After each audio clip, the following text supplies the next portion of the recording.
ya. Bang Anies, Prabowo, Menhan, Menteri Pertahanan nih, mengirimkan bantuan kapal rumah sakit TNI AL di jalur Gaza, Pak Anies. Dan juga menyumbangkan dana pribadi, dia kutip pribadi, Pak Anies, sekitar 5 miliar.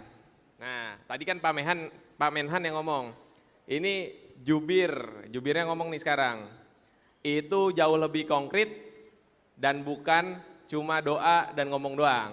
Nah, sebagai pihak yang berorasi waktu itu hari Minggu, ya Bang Anies, silahkan direspon. Ya, memang betul. Kalau memiliki kewenangan, maka bisa pakai kewenangannya. Ya. Kalau tidak memiliki kewenangan, maka milikilah sumber daya yang ada pada dirinya untuk berjuang bagi Palestina, tapi tidak tinggal diam. Oke? Ya. Ketika saya bertugas di DKI Jakarta, pada saat peristiwa itu terjadi, saya tentu tidak membawahi angkatan bersenjata. Jadi saya tidak bisa kirim sesuatu yang terkait senjata. Tapi apa yang terjadi? Semua JPO di Jakarta, jembatan penyeberangan orang, Bundaran HI, Monas, semuanya setiap malam dicahayai bendera Palestina, mewarnai seluruh Jakarta. Oke? Jadi semua orang di Jakarta itu kalau lihat Bundaran HI langsung ingat Palestina. Begitu lihat Monas ingat Palestina. Lewat JPO, jembatan penyeberangan orang, di Jakarta, sepanjang Jakarta warnanya warna bendera Palestina, membuat se-Jakarta menyadari ada penderitaan rakyat di sana. Karena itulah yang kita bisa lakukan di Jakarta.